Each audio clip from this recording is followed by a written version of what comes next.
প্রিয় দর্শক, আজকে আমি আলোচনা করব ভারতের অন্যতম সেরা সুন্দরী মমতা তারকাদের বিষয়ে। এই তারকারা প্রথমে সামাজিক মাধ্যম, তারপর লোকাল পর্দায় অভিনয়ের নামে অল্প সময় বেশি বেশি আয় করতে ভিন্ন একটাদের সঙ্গে এই ভিডিওগুলিতে অভিনয় করেন। চলুন তাহলে আজকের এই মমতা তারকাদের বিষয়ে ভালো করে এবং বিতংভাবে আলোচনা করা যাক।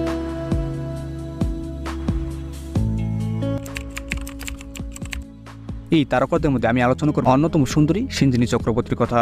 সিঞ্জিনী চক্রবর্তী, যার প্রথম ক্যারিয়ার শুরু হয় মডেলিং জগৎ থেকে, পরবর্তী সময় নামি দামি ওয়েব সিরিজগুলিতে অভিনয় করার পাশাপাশি সিনেমা জগতেও অভিনয় করেছেন। অন্তিম সময় সেই সব ভিডিওগুলিতেও অভিনয় করেন।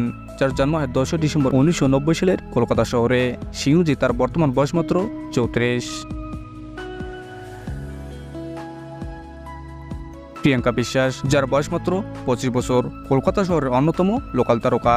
প্রিয়াঙ্কা বিশ্বাস ক্যারিয়ার জীবন শুরু করেন আনকাট শো তথা ওয়েব সিরিজ থেকে, যিনি অসংখ্য সেই সব আনকাট শোগুলিতে অভিনয় করেছেন। এর পাশাপাশি বিন্দাস টাইমগুলিতে ভিন্ন একটাদের সঙ্গে মিলে গোপনভাবে এইসব ভিডিও তৈরি করেন। সুপ্রিয় দর্শক, এই ছিল আজকের ভিডিওটি দেখে আপনার কেমন লাগলো? যদি ভালো লেগে থাকে তবে কমেন্ট বক্সে অবশ্যই জানাতে বলবেন না।